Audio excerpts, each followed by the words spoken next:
Olá a todos, sejam bem-vindos aqui ao Teologia e Sociedade, o seu canal aqui onde nós falamos sobre teologia e como ela interage com o ambiente, com a sociedade, com essa vida comum na qual todos nós, no dia a dia, nos levantamos e despertamos pela misericórdia do Senhor.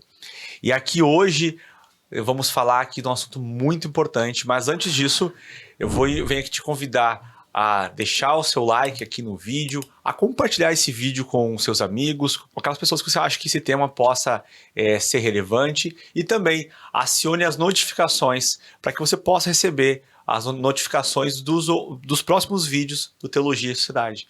E hoje aqui, eu sou Gustavo Zimmermann, eu sou sempre Gustavo Zimmermann, né, a princípio, mas também tem aqui meu parceiro do podcast, Levi Oliveira. E aí? Tudo bem, Gustavão? Tudo bem, tudo bem. Tudo jóia. Estamos nós de novo aqui. De novo aqui, novamente, né? Tem sido bom, né? Maravilhoso. Eu tenho curtido bastante, cara. E acho que o pessoal que está assistindo também, temos tido uns feedbacks legais, né? Sim. Inclusive, eu tenho recebido mensagens do pessoal no WhatsApp, né? Elogiando o trabalho, elogiando alguns vídeos específicos, né? O pessoal está compartilhando bastante, tá? Que legal. Eu fico bem feliz. Porque essa foi sempre a nossa proposta, né? Uhum. Nossa ideia não era simplesmente fazer mais um igual a tudo, igual a todos, né? Mas, enfim, disponibilizar um pouquinho daquilo que Deus tem nos dado para que seja útil, né, para os nossos amigos e até quem nem é amigo ainda, mas vai ser. Exatamente. E hoje nós vamos falar justamente um pouco ali do ocorrido em Israel. De forma específica, o pastor Levi estava lá, né, nesse momento. Então a gente quer conversar um pouquinho sobre esse momento seu lá, entendendo como foi essa experiência. Mas a pergunta é, o que você estava fazendo em Israel? Rapaz, essa pergunta o pessoal tem feito direto para mim nos últimos dias, né? Pois então, na verdade, eu visito Israel já desde 2003. Minha primeira incursão na Terra Santa foi em 2003, né? Participei de uma caravana e de lá para cá foram se oportunizando outras caravanas, enfim, e eu acabei desenvolvendo um projeto nesse meio de caminho. Eu desenvolvi um projeto onde eu levo pessoas, né, organizo caravana para lá, mas com uma pegada diferente do que a maioria da galera faz. A maioria da galera faz uma viagem mais assim de turismo, né, para conhecer a Terra Santa, aquela coisa e tal. Como eu sou dado, né, ao Ministério de Mestre, eu transformei essa viagem de turismo numa espécie de um curso bíblico ambulante. Então, já essa foi a minha 24ª vez em Israel.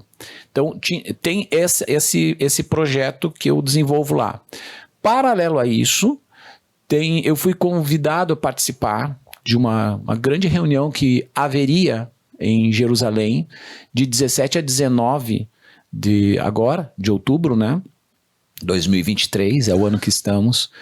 E então, como eu tinha essa agenda importantíssima, né, que acho que num momento adiante a gente vai falar sobre o TJC2, o chamado Segundo Concílio de Jerusalém, e eu iria participar representando o Brasil. Somos 15 brasileiros que iriam representar o Brasil nesse grande evento, e eu quis conciliar as datas de participar da reunião e levar algumas pessoas para participar de uma caravana. Na verdade, como foi meio de última hora, não consegui formar uma caravana, mas um casal querido lá da nossa igreja de São Borja quis ir, então me programei para ir mais cedo, uns 10 dias antes da reunião, para fazer esse circuito com este casal.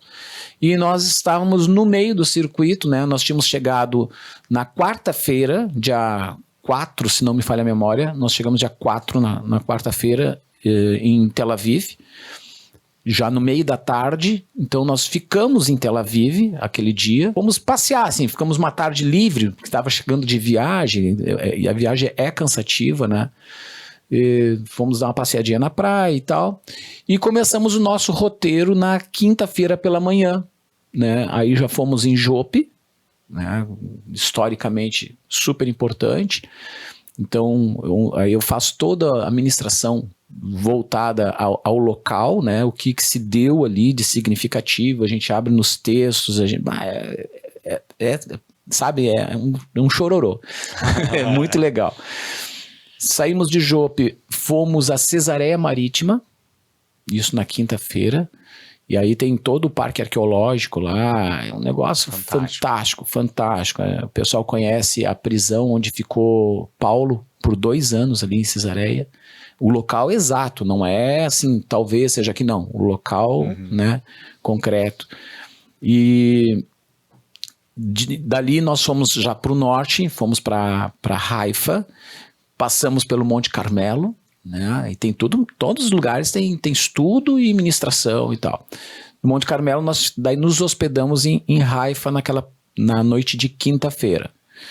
Na sexta-feira pela manhã saímos, fizemos um roteiro por Nazaré, fomos num local magnífico chamado Nazaré Village, que eles fizeram uma reprodução da cidade de Nazaré dos dias de Jesus.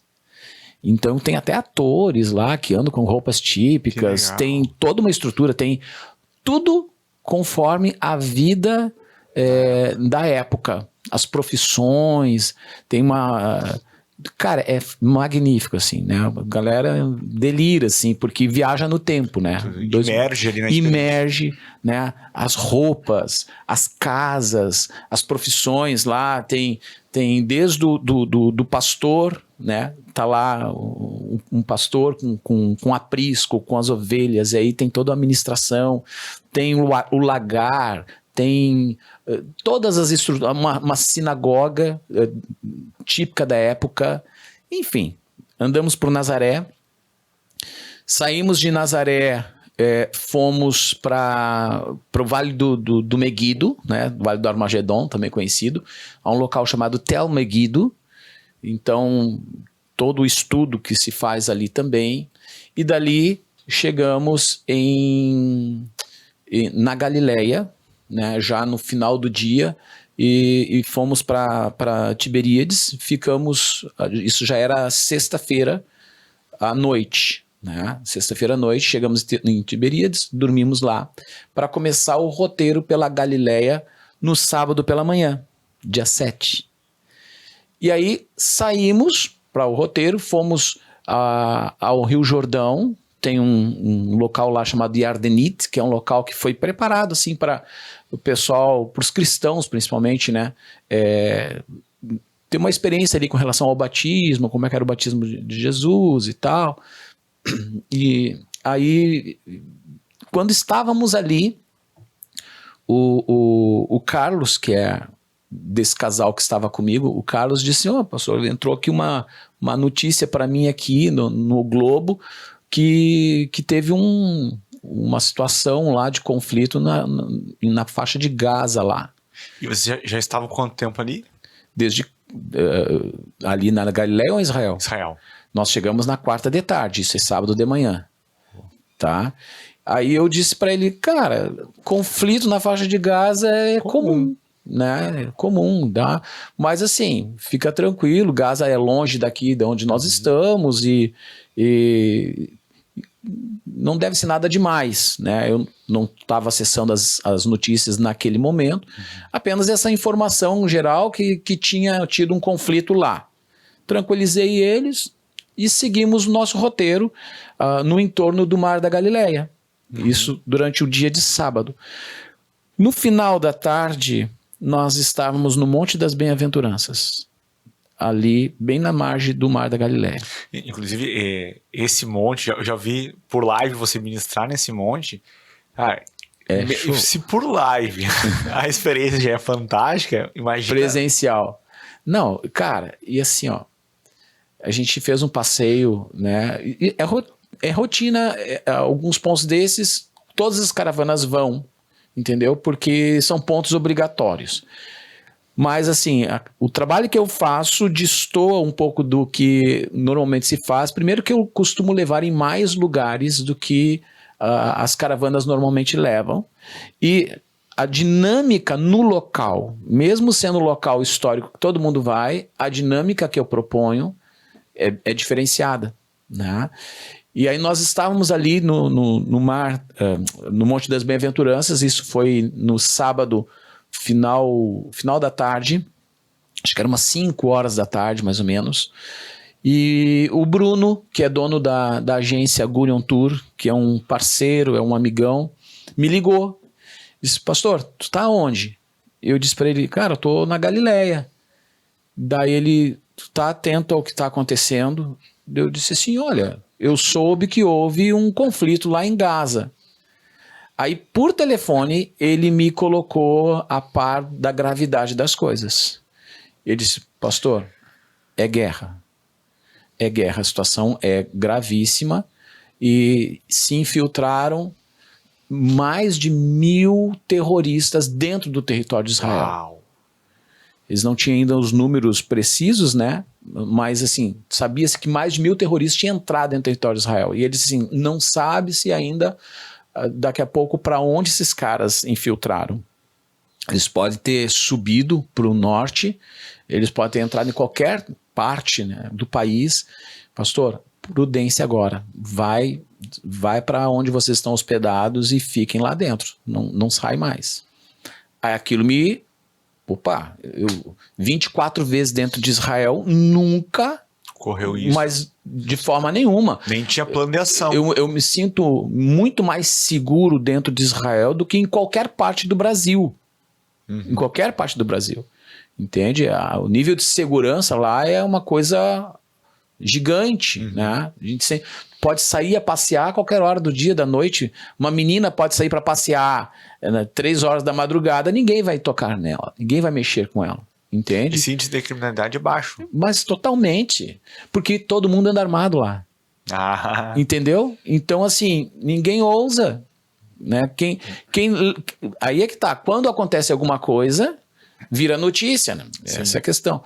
Bom, aí fomos pro apartamento que estávamos hospedados e fomos ver em si, né, com mais atenção as notícias. Aí foi que a gente ficou chocado com o que o Hamas tinha feito, como Israel sofreu aquele golpe assim terrível, né? Foi terrível a coisa, da forma como foi feita, com os requintes de crueldade que os caras operaram.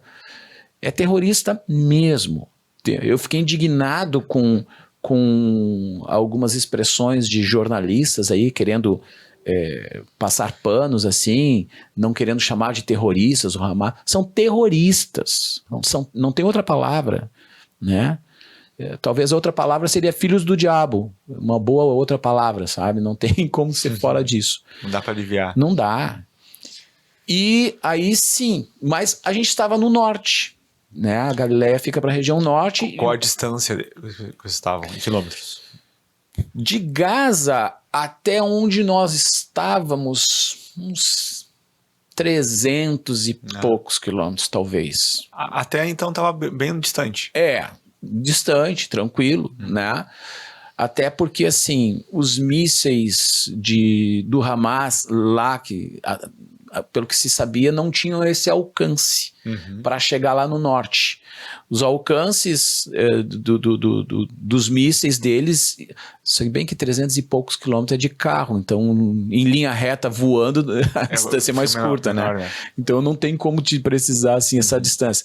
Mas os mísseis que o Hamas tinham, até onde nós tínhamos informação, conseguiam chegar no máximo até Tel Aviv, né? Que é na região central do país ali.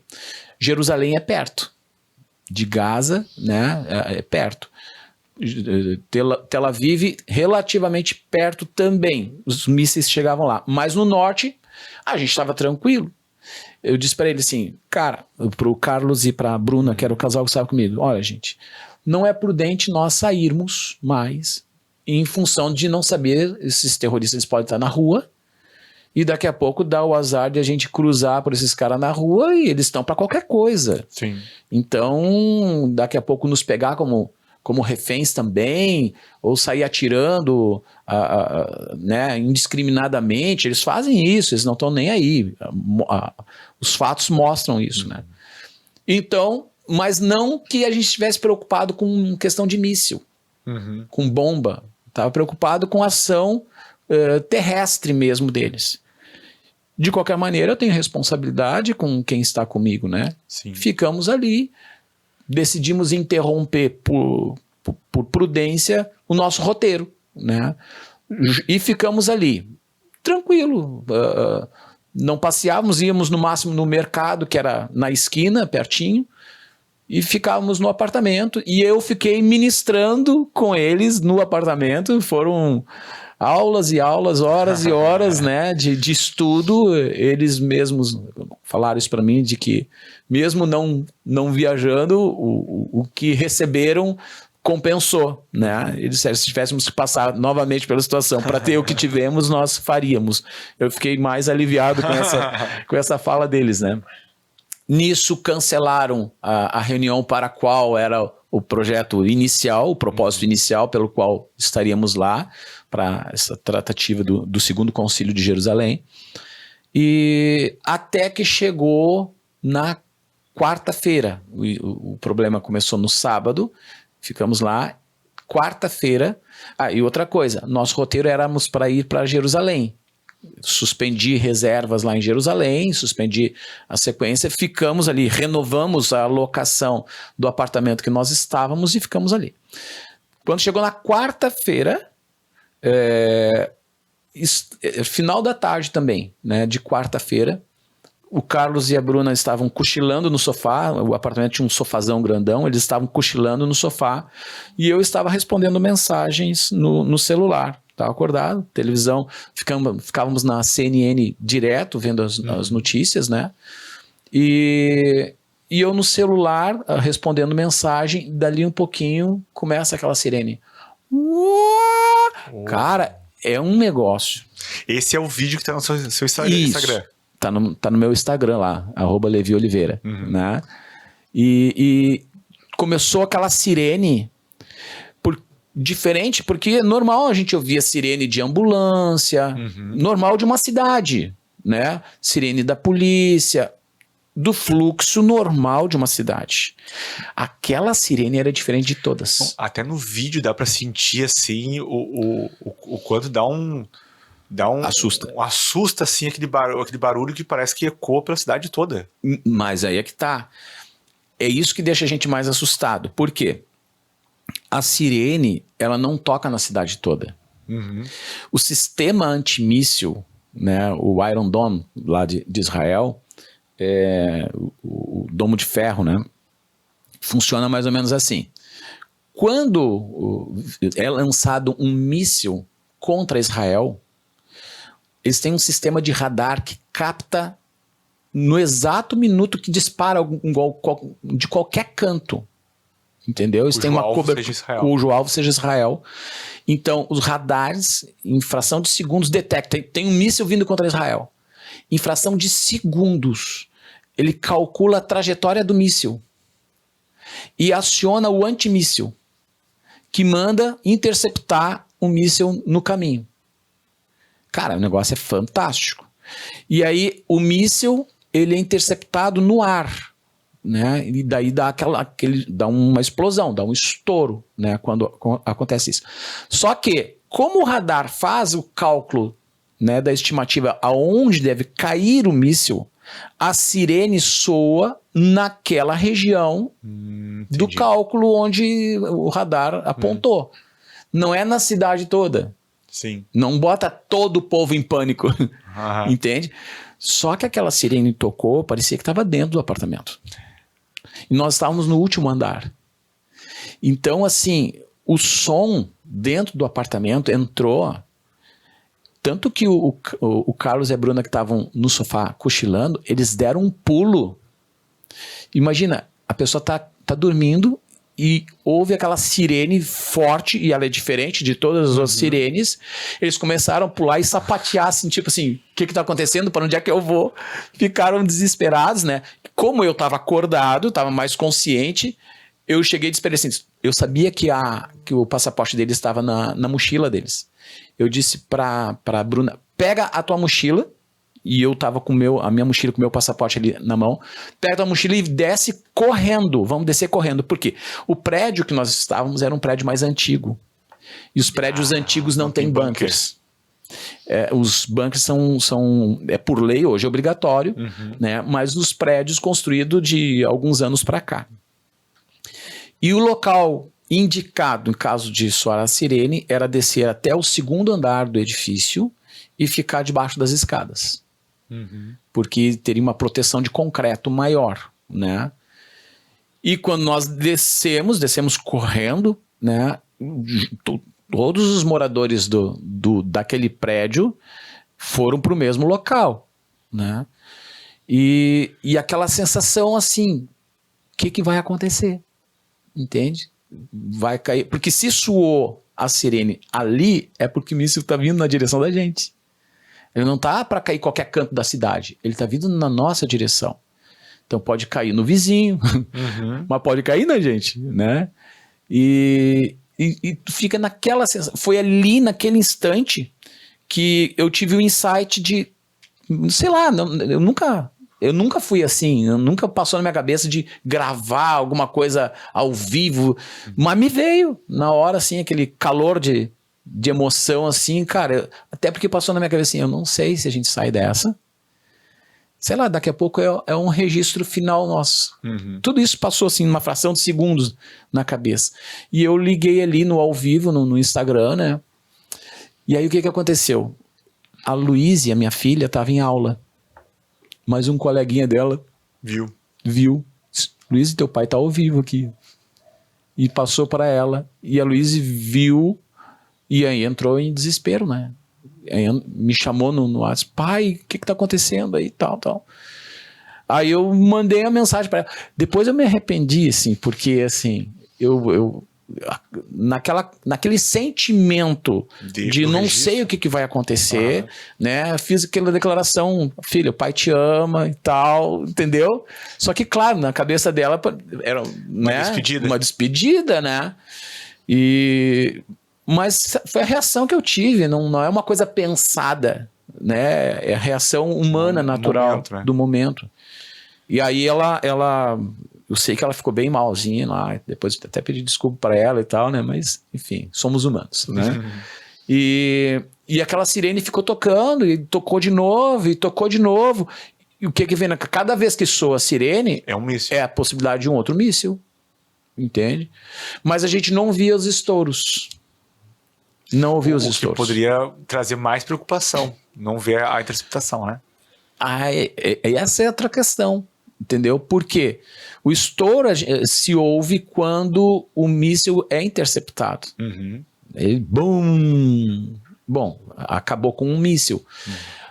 O outro estouro é se é junto a ti. Aí talvez nem ouça o estouro. Né? E aí ficamos naquela tensão, cara. Isso já é quarta-feira, né? Aí anoiteceu. Nós ficamos ali naquela situação, acho que uma meia hora debaixo da escada ou mais. Quantas vezes tocou a sirene? Eu não contei, cara, mas pelo menos umas 4, 5 vezes tocou a sirene ali. Nossa. Mas eu não fiz essa contagem precisa, né? Até durante o vídeo, a sirene toca de novo. Sim. Né? Já tinha tocado antes 2 vezes e aí tocou de novo na hora que eu tava gravando ali. Simplesmente aquele ambiente de segurança que a gente sentia ali terminou. Foi embora. Se agora, o que eu faço? Desde sábado ou domingo, acho que desde domingo, a embaixada tinha disponibilizado um formulário para quem quiser ser repatriado. Porque os voos comerciais foram todos cancelados. Então o cara estava lá e não tinha como voltar. Os brasileiros de tudo quanto é país. No domingo mesmo, nós preenchemos o formulário. E só que assim, preenche o formulário e fica aguardando. Tinha uma lista de 3.000 brasileiros que preencheram o formulário. E o voo tinha 2 tipos de aviões que estavam fazendo a repatriação dos brasileiros. Uma aeronave que dava 200 e poucos passageiros e a outra aeronave que dava 60 e poucos passageiros. E eles ficavam alternando entre eles, né? Não sabíamos quando é que íamos ser repatriados. A ideia era ficar na Galileia até ser chamado pela embaixada. Essa era a instrução. A embaixada ia ligar e dizer, olha, o seu voo está previsto para amanhã. Eles sempre iam anunciar um dia antes e dar as instruções. Nós pensamos, aqui não vai dar mais para nós ficar, não tem nem bunker aqui. E tocando sirene agora direto aqui, o que a gente vai fazer? Bom, pensamos, vamos para o aeroporto. Vamos para o aeroporto, porque a estrutura do aeroporto é melhor, de segurança. Sim. Né? Eles têm já um local previsto para isso, né? E como é que eles são nessa questão dos estrangeiros? Para eles tanto faz, há um preço maior, na questão dos terroristas? Na verdade, eles não estão nem aí, né? Porque a quantidade de estrangeiros que foram mortos pelos terroristas, né? Foram centenas. Brasileiros foram mortos lá, americanos, franceses, de tudo quanto é lugar, principalmente por causa daquela festa que estava tendo, aquela festa rave que estava tendo lá. Os brasileiros, né, estavam lá.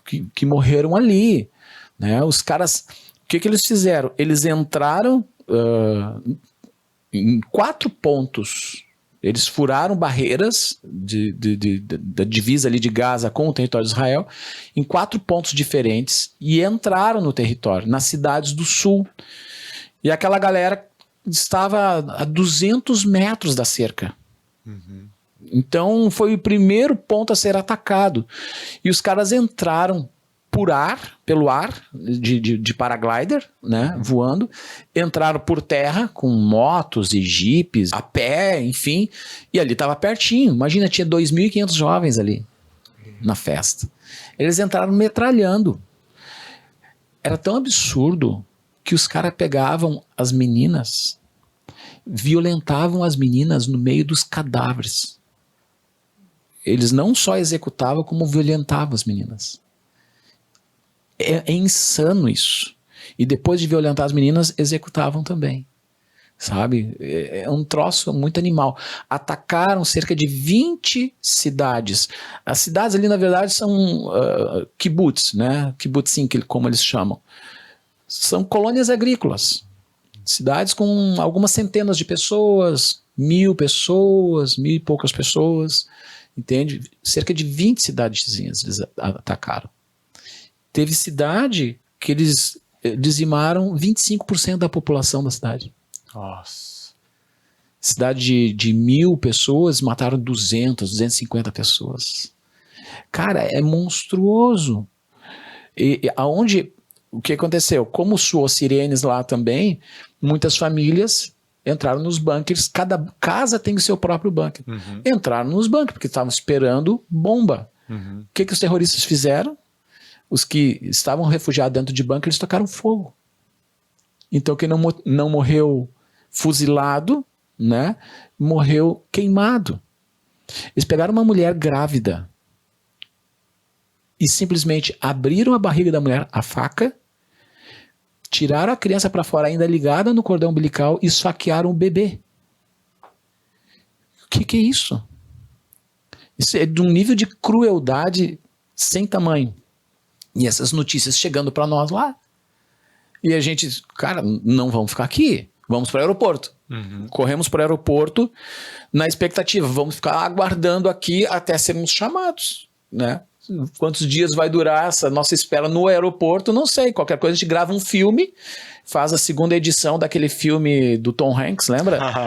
Terminal, acho que era o nome do filme. A gente podia fazer a 2ª edição ali, sei lá quanto tempo a gente ia ficar morando no aeroporto, né?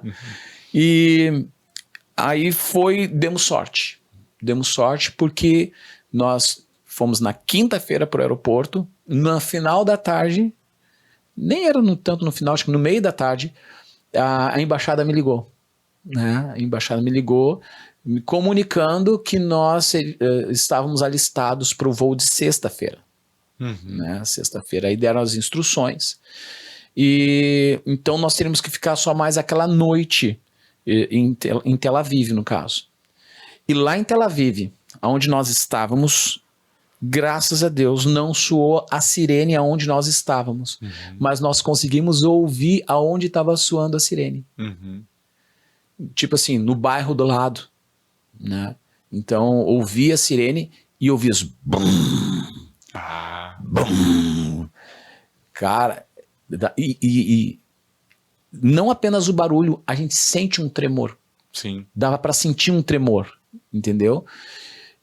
Da onda sonora, não de impacto físico, mas da onda sonora dava para sentir aquele tremorzinho assim. Eu disse, meu Deus, cara, como dormir?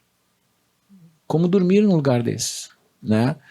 Bom, um monte de gente já estava dormindo nos bunkers, que era para não ter que sair apressado, correndo na madrugada para se esconder. Já estavam dormindo, morando dentro dos bunkers naqueles dias lá, né? E isso foi... Dormimos a noite de quinta-feira em Tel Aviv e na sexta de manhã, aí a orientação era de irmos para um ponto de encontro, 200 e poucos brasileiros. Nesse ponto de encontro, a embaixada estaria lá, né, já fazendo uma triagem. A embaixada estava com ônibus reservados para nos deslocar juntos para o aeroporto. Chegamos no aeroporto. No aeroporto a gente ouvia também um pouco mais à distância, não na direção do aeroporto, mas ouvíamos sirenes e ouvíamos as bombas. Demos a sorte de que no tempo em que nós estávamos ali no aeroporto, não soou a sirene no aeroporto. Mas a gente acompanhou outros brasileiros que dentro do aeroporto tiveram que correr para o bunker. Pois é. Aí seria uma coisa muito cruel, né? Atingir o aeroporto. Mas muitos mísseis foram lançados na direção do aeroporto. Sério? Muitos. Porque essa era uma intenção do Hamas. Anular os pontos de saída. Antes de nós irmos para Tel Aviv, ainda quando estávamos na Galileia, o Bruno entrou em contato comigo novamente, disse, pastor, se tu quiser eu te tiro daí por terra. Deus, como tu vai fazer isso, Bruno? Ele disse assim, ó, eu tenho um receptivo de confiança meu lá na Jordânia, eles vão até aí de carro, te buscam vocês três, e vão pela fronteira por terra até a Jordânia. E aí lá na Jordânia eu consigo um voo para ti, para o Brasil. Eu disse, Bruno, não vou entrar nessa. Porque eu não sei, daqui a pouco os caras montam algum ponto de ataque, uma barreira próximo da fronteira. O Hamas tem parceria com outros grupos, com a Jihad Islâmica, né, com o Hezbollah, e ali já se aproxima de um território do Hezbollah. E pronto. Até informante, né? E aí eu disse assim, a gente vai correr um risco, eu prefiro ir para o aeroporto e ficar esperando, né? Deles, não, o senhor que sabe e tal. Mas chegamos a cogitar essa possibilidade, né? E depois a gente ficou sabendo o que aconteceu, que na fronteira norte, tanto pelo lado do Líbano como pelo lado da Síria, os alarmes estavam soando ali na Galileia por causa dessa movimentação de lá. Aí nós tivemos duas informações. Uma, que estava tendo ataque por parte do Hezbollah na região norte. E esse é um ataque que se confirmou, mas o ataque deles foi mais próximo da fronteira. A gente estava ali a menos de 100 quilômetros da fronteira, em linha reta, vamos dizer assim. Mas ficamos sabendo também depois, só que só depois, uma segunda informação, que eles fizeram um ataque cibernético, simulando um ataque múltiplo vindo da Síria e do Líbano contra Israel. E aí fizeram soar sirene em um monte de canto. Entende? Então, aquela sirene que soou lá para nós, que eu não ouvia os estouros, depois foi compreendida que foi o ataque cibernético.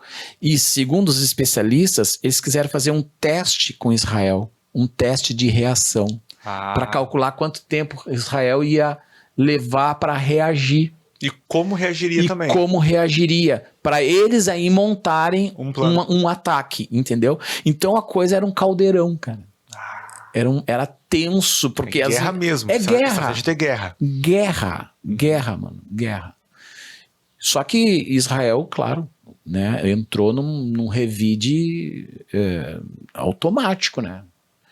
Cara, e assim, 360 mil soldados convocados para se apresentar para a guerra. Israel convocou. E os caras estão lá, e os caras foram de tudo quanto é canto. Aqui do Brasil saiu a aeronave cheia de jovens, judeus brasileiros, para ir para o fronte de batalha lá. Do mundo inteiro. Aviões lotados. A gente querendo sair de Israel e os caras indo para lá para ir para o pau. Confronto. Para o confronto. Estão lá no fronte, entendeu? Isso que Israel ainda não fez a invasão por terra. Só por ar. E o estrago já é gigante, né? Conseguimos, né, ser repatriados no sábado. Chegamos no Brasil, saímos sexta de tardezinha de Tel Aviv e chegamos no Brasil no sábado pela manhã, aliviados, né? Aliviados. Esse foi o roteiro aí que a gente fez da nossa viagem, né? E como eu acompanhei um pouco ali da sua trajetória, como é que foi a atuação da FAB aí na nossa Força Aérea Brasileira?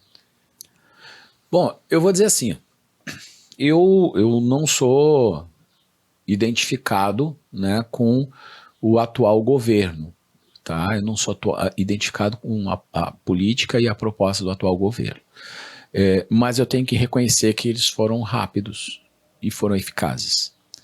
Claro que o governo que dá o comando, né? Então, acho que a gente tem que ser justo. É um mérito. Quando fazem coisa ruim, a gente critica. Quando faz a coisa legal, a gente tem que reconhecer. E eu reconheço que o governo foi eficaz na sua ação e tem uma estrutura, né, muito qualificada. A forma como a FAB atuou, cara, eu fiquei impressionado. Porque eles mandaram a equipe, né, para buscar. Nessa equipe tinha médica, tinha psicóloga, tinha profissionais da área de saúde, né? E eles vieram nos buscar. Eu dei a graça de pegar o avião maior e fizemos um voo direto de Tel Aviv ao Galeão, no Rio de Janeiro, né? Voo direto, 14 horas de voo.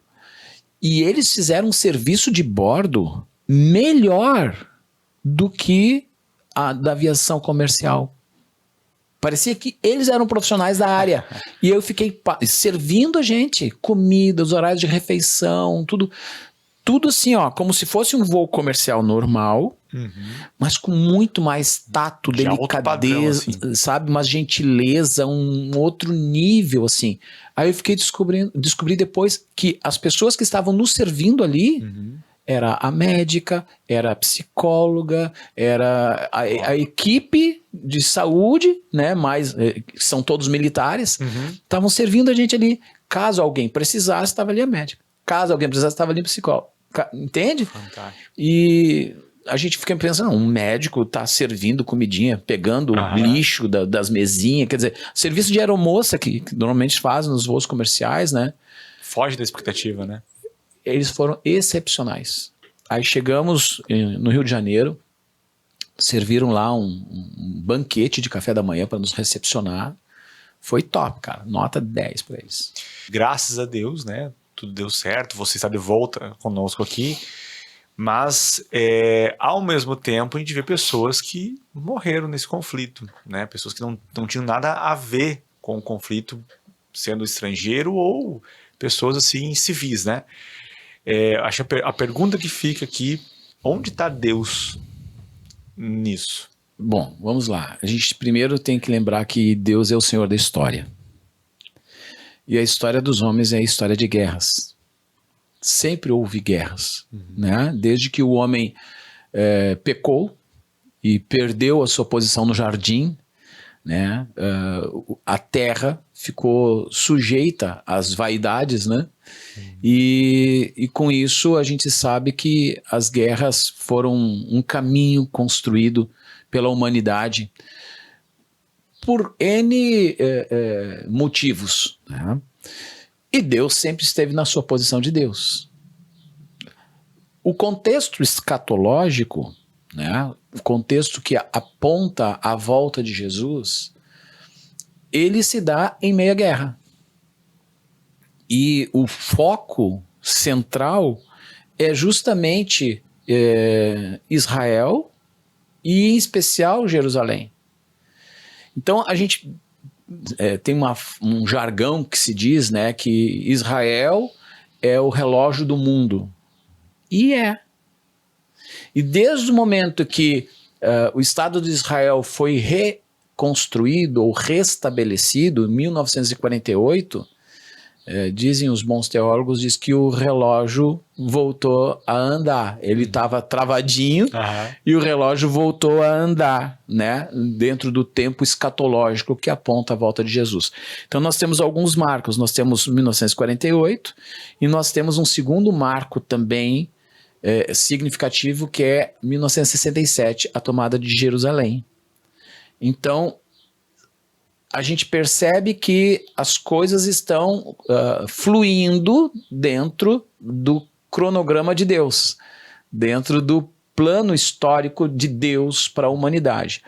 A gente vive o hoje e a gente tem a capacidade de olhar para trás, porque a história foi vivida. Mas o que está para frente é um exercício de fé. Ou eu creio nas escrituras, no aspecto escatológico, e o aspecto escatológico aponta para as últimas guerras, ou eu simplesmente não acredito em nada e vou só contemplando o movimento das nações, né? E registrando a história. Eu prefiro crer no que a Bíblia diz. Quando a gente olha para a questão de onde está Deus, nós temos que lembrar que a figura do Messias está no seu nome. Um dos seus nomes ou reconhecimento é o Príncipe da Paz. Sim. Né? Ele é o Príncipe da Paz. Então, ele é o único que efetivamente viabilizará a verdadeira paz. Porque quando todos se voltarem para ele, não haverá motivo de guerra. Então, não tem outro caminho para construir uma verdadeira paz. A gente sabe que, antes disso acontecer, haverá na Terra uma falsa paz. Uma paz aparente, que vai ser proporcionada ou promovida pelo anticristo, né? E que vai ser de pouca duração, né? Apenas vai servir para um propósito de ele se revelar como um Messias, que na verdade é um falso Messias, e a partir dali vai estourar talvez um dos piores eventos, né, de humanidade, que vai anteceder a volta de Jesus. Então, claro, isso é na perspectiva escatológica que a gente tem, né? Tem outras perspectivas escatológicas que eu respeito, mas não as considero. Então, mais ou menos por aí. E Deus está isso, ele é Senhor de todas essas coisas. E tudo vai se cumprir. E diante de tudo isso que você vivenciou lá, a pergunta é, vai voltar? Vai ter uma 25ª? Evidente. Se o Senhor permitir, né? Se o Senhor permitir, a minha disposição é de ir. Tão logo a poeira sente, né? Porque eu creio que Israel já está mais perto agora de resolver essa situação. Claro que ainda é tenso, ainda tem bastante trabalho para eles desempenharem, porque o Hamas, ele tem uma estrutura que não é aparente, que as pessoas não sabem que eles têm. Debaixo de Gaza, eles têm cerca de 5 túneis, né? Cerca de 500 quilômetros Nossa. em túneis 60 metros abaixo do solo. 60 metros. Eles têm mais túnel em Gaza do que em Londres. Pode imaginar isso? E tudo feito pelo Hamas como estratégia de guerra. Mapear isso é quase impossível. Israel não tem um mapa disso. Israel não tem um mapa disso. Sabe que tem os túneis. E né? teria alguma tecnologia para auxiliar isso aí? Que eu saiba, não. E aí é que está o momento tenso. Porque quando Israel for entrar para combater, fazer o combate, o risco é de ser o que aconteceu no Vietnã. Por quê? Por que os Estados Unidos, com aquele poderio todo, se deu mal no Vietnã? Porque os vietnamitas tinham estratégia de guerrilha a partir o que eles usavam também de esconderijos. E os vietnamitas tiveram vantagem sobre os americanos, mesmo tendo um poderio de guerra menor. Né? E é esta a situação. Mas tu já percebeu que uma das grandes solicitações lá do pessoal de Gaza é por combustível? Sim. Por quê? Eles pedem mais por combustível do que por água. E eles dizem que é para os hospitais. Mas eles têm um reservatório de combustível gigante lá. Só que por que eles querem muito combustível? Porque para o oxigênio chegar lá nos túneis é por equipamentos movidos a combustão. Entendeu? Se não tem o combustível, não chega ar lá nos túneis. E todo o poderio de guerra deles está guardado lá. Eles têm cerca de 60 mil soldados do Hamas. Os caras estão tudo intocado lá. Entende? Então eles precisam de oxigênio para poder ficar lá, senão eles vão ter que sair para fora. Uhum. E ao sair para fora, aí sim vão ter que enfrentar o exército de Israel. E Israel entrar nesses túneis para combatê-los dentro dos túneis é desvantagem para Israel, Sim, porque não conhece o território deles. Né? Entendeu? Então, cara, mas Israel está determinado a eliminar esse inimigo ali. E eles vão fazer, de um jeito ou de outro eles vão fazer. Como vão fazer? Bom, eles têm lá os mestres de guerra deles lá que vai mexer os tabuleiros. Tão logo essa situação se estabilize e crie um ambiente harmonizado, como era até então dentro de Israel, já tem gente entrando em contato comigo, querendo ir na próxima caravana. Né? Fantástico. Nos fala um pouquinho sobre o TJC2. TJC2, eu acho que esse cabe um outro podcast para nós falarmos específicos sobre isso, mas resumindo para você, tá? TJC2 é segundo Concílio de Jerusalém, esse é o rótulo, né? Nós tivemos um primeiro concílio em Jerusalém, registrado em Atos capítulo 15. Qual foi o motivo desse concílio? O evangelho estava alcançando os gentios. E foi muito impulsionado pelo ministério do apóstolo Paulo, né, indo aos gentios. Então, muitas igrejas foram constituídas, né, muitos gentios se convertendo. E surgiram dúvidas. O que os gentios precisam fazer agora? Lembra, nós não temos aqui cristianismo. Nós não temos uma religião chamada cristianismo. Sim. Nós temos judeus que reconheceram Jesus como Messias prometido a Israel, prometido a Israel, que seria salvador do mundo. Uhum. Mas a promessa foi feita a Israel, né? ao pacto firmado com Abraão. E eles tinham um conjunto os judeus, um conjunto de ações comportamentais vinculados à Torá e tudo mais. E veio a questão, o que os gentios precisam fazer? Eles precisam circuncidar? Eles precisam seguir as regras judaicas? É tudo muito novo ali, né? O que eles vão decidir sobre isso? Precisam seguir as regras judaicas, né? E os cerimoniais, enfim. O que é necessário para os judeus agora? Para os gentios agora, né? Que se convertem. Esse foi o motivo do primeiro concílio. Os apóstolos se reuniram para discutir o assunto. Paulo tinha trazido essa demanda para eles, né?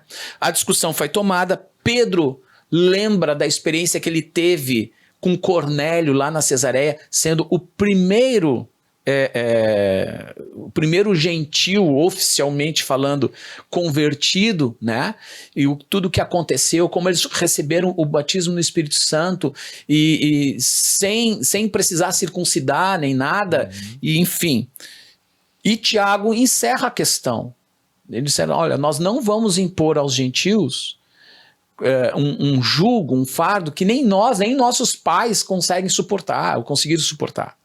Mas tem sim algumas regras básicas. E ele traz as regras noéticas, aquelas instruções, né, antes mesmo de ter a Torá escrita, as instruções que Deus tinha dado lá para Noé após o dilúvio, para a recomposição da humanidade. Entendendo que elas são gerais. Que são gerais, né? Aí fala lá de a questão dos ídolos, se abster dos ídolos, da imoralidade, do sangue e da carne de animal sufocado. 4 coisas básicas ali. Okay? Era isso que os gentios precisavam observar.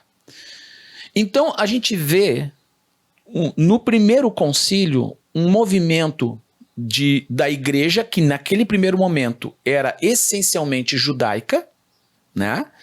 Abraçando os gentios na comunhão da fé. Essa foi a postura, né, dos judeus crentes. Abraçaram os gentios, aliviaram para eles. Não disseram, vocês vão ter que fazer tudo que a gente faz. Não. Certo? O que acontece? Com o passar do tempo e rapidamente, a comunidade gentílica se tornou muito mais expressiva do que a judaica. E à medida que foi crescendo, ela foi escanteando a comunidade judaica.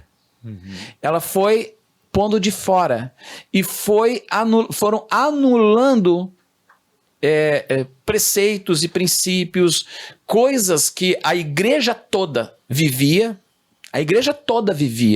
né? Eles foram, então, quando começa a se construir a institucionalização da igreja cristã.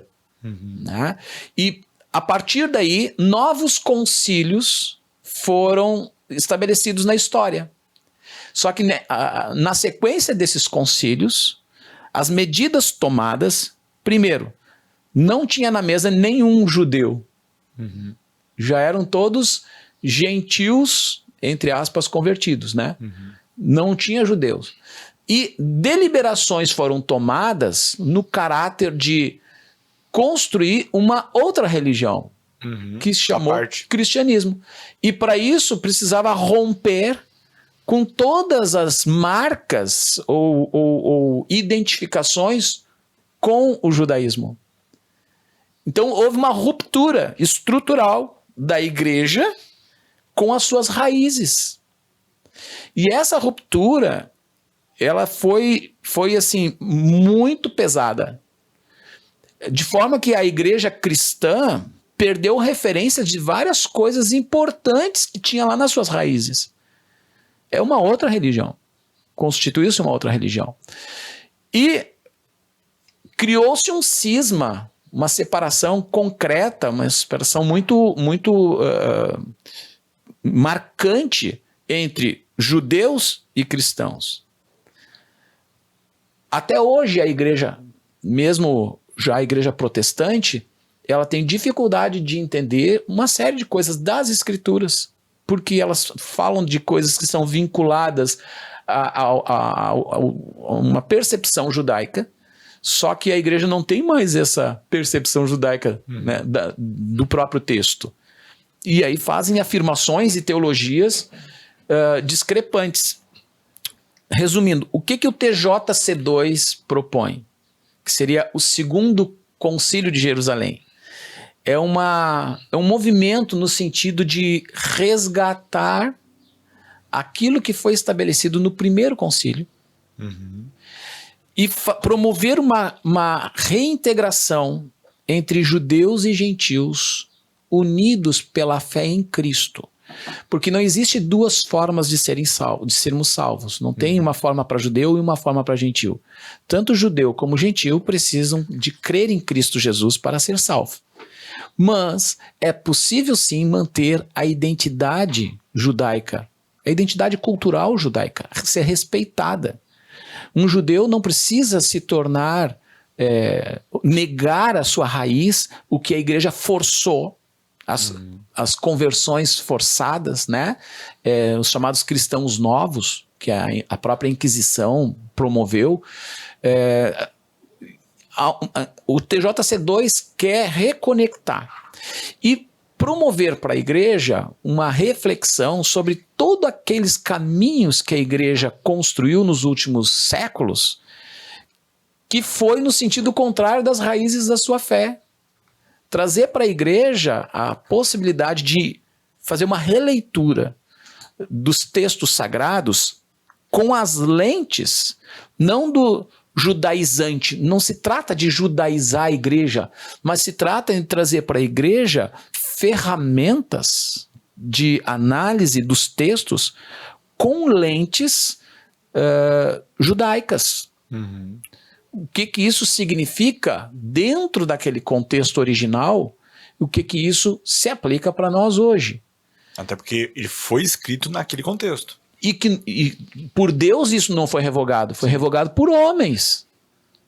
Mas isso, então, o TJC2, ele é ousado, né? Ele é ousado, e a proposta dele de impactar a igreja e reconectar essa relação com a comunidade judaica, me parece uma proposta assim tão ousada, que ela fala de uma linguagem que prepara o mundo para a volta de Jesus. O mundo da fé, no caso, né? Tipo, um adornar da noiva, uma preparação da noiva, porque Jesus não vem encontrar duas noivas. Sim. Ele tem uma noiva só, ele não é polígamo, né? Ele tem uma noiva só. E essa noiva é composta por judeus e gentios, unidos pela fé em Cristo. E Paulo vai descrever isso em Romanos de maneira magnífica, né? Então, o TJC2 é isso, resumindo, né? Fantástico, fantástico. Então, pastor Levi, obrigado pelo seu relato aí, foi ótimo, né? Acho que bastante esclarecedor também. E você que está nos assistindo aqui, te convido a compartilhar esse vídeo aqui com pessoas aí que você acha que possa agregar. Também não esqueça de se inscrever no canal, curtir esse vídeo e também acionar as notificações para você receber novos vídeos aí do Teologia e Sociedade. Pastor Levi, muito obrigado. Valeu, Gustavão. Um abraço aí para toda a galera aí. Vamos estar juntos aí nas próximas semanas também. Beijão para todos.